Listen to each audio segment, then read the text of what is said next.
ధర్మేంద్ర ప్రధాన్ రాజీనామాతో రాజకీయ సమీకరణాలు మారిపోయాయి. పార్లమెంటు సమావేశాలు జరుగుతున్న సమయంలో మోదీ సర్కారు తీసుకున్న నిర్ణయంతో ఎవరికి మైలేజ్, ఎవరికి డ్యామేజ్? నీట్పై క్రెడిట్పై ప్రియాంక గాంధీ ఎందుకు కమెంట్లు చేశారు? ఒకప్పుడు ఉద్యమాలు చేసిన వారు ఇప్పుడు ఎందుకు సైలెంట్గా ఉంటున్నారు?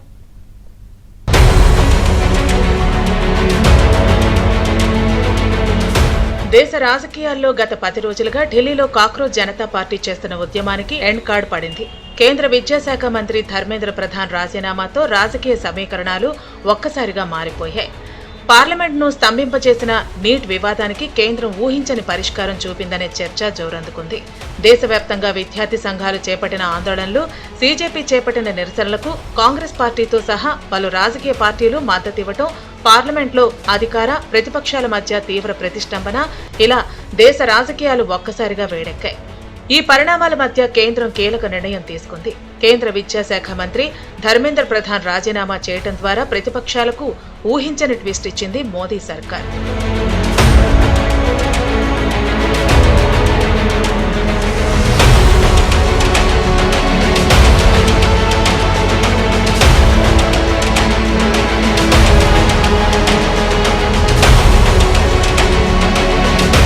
కేంద్రం తీసుకున్న నిర్ణయంతో పార్లమెంట్లో నెలకొన్న ప్రతిష్టంభనకు ముగింపు పలకడమే కాకుండా సోమవారం నుంచి సభను సజావుగా నడిపించేందుకు ఎన్డీఏ ప్రభుత్వం వ్యూహాత్మకంగా అడుగులు వేసిందనే అభిప్రాయాలు వ్యక్తమవుతున్నాయి. ఇక పెండింగ్ లో ఉన్న కీలక బిల్లుల ఆమోదానికి కూడా మార్గం సుగమమైందని రాజకీయ విశ్లేషకులు చెబుతున్నారు. గత 2 రోజులుగా యువత పక్షాన ఉంటామని ప్రధానమంత్రి నరేంద్ర మోదీ ఇచ్చిన సందేశాలకు కొనసాగింపుగానే ఈ నిర్ణయం వచ్చిందన్న చర్చ కూడా జరుగుతోంది. ధర్మేంద్ర ప్రధాన్ తన రాజీనామా లేఖలో విద్యార్థులు, యువత ప్రయోజనాలే నాకు ముఖ్యమని, వారి కోసం ఎలాంటి త్యాగానికైనా సిద్ధమే అన్న భావనను వ్యక్తం చేసినట్లు సమాచారం.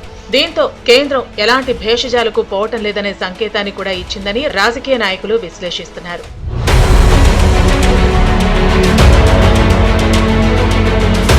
ఈ రాజీనామా పూర్తిగా వ్యూహాత్మకమా లేక రాజకీయ వ్యూహంలో భాగమా అనే ప్రశ్నలు కూడా రాజకీయ వర్గాల్లో చర్చకు దారితీశాయి. ఒకే నిర్ణయంతో ఎన్డీఏ ప్రభుత్వంపై గళమెత్తిన ప్రతిపక్షాల విమర్శలకు బీజేపీ చెక్ పెట్టిందని కమలనాథులు చెబుతున్నారు. మరోవైపు ఈ రాజీనామాపై క్రెడిట్ వార్ కూడా మొదలైంది. జంతర్ మంతర్ వద్ద జరిగిన కార్యక్రమంలో సీజేపీ నాయకులు తమ ఉద్యమం వల్లే కేంద్రం దిగివచ్చిందని ప్రకటించారు. అదే సమయంలో కాంగ్రెస్ కూడా ఈ పరిణామాన్ని తమ విజయంగా ప్రకటించింది. పేపర్ లీకేజీల అంశంపై గత 2-3 ఏళ్లుగా రాహుల్ గాంధీ నిరంతరం పోరాడుతున్నారన్నారు ప్రియాంక గాంధీ. అదే ఫలితంగా కేంద్రం వెనక్కి తగ్గాల్సి వచ్చిందని ప్రియాంక గాంధీ వ్యాఖ్యానించారు. We in the Congress party have tried our best to support them in the strongest way possible. Rahul Gandhi ji has been talking about this issue of paper leaks and exams for a long time. For a long time. I think it's been over 2 or 3 years that he has been raising this issue.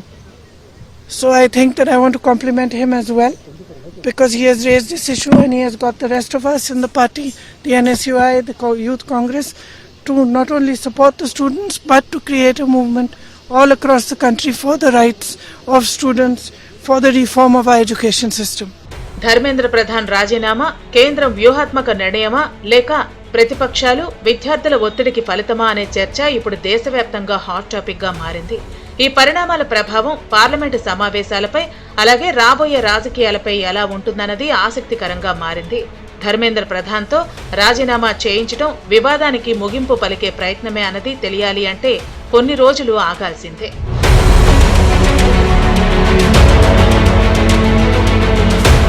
ఒకప్పుడు వీధి పోరాటాల్లో ముందుండే కాంగ్రెస్ యువనేత కన్హయ్య కుమార్ ఇప్పుడు కీలక party ఆందోళనలో కనిపించకపోవటం రాజకీయ వర్గాల్లో చర్చకు దారితీసింది. విద్యార్థి ఉద్యమాల నుంచి జాతీయ రాజకీయాల్లోకి వచ్చిన కన్హయ్య కుమార్ గతంలో జేఎన్యూ ఉద్యమాల నుంచి భారత్ జోడో యాత్ర వరకు, అలాగే కేంద్ర ప్రభుత్వ విధానాలకు వ్యతిరేకంగా జరిగిన ఆందోళనలో ఆయన ముందుండి నినాదాలు చేసిన సందర్భాలు ఉన్నాయి.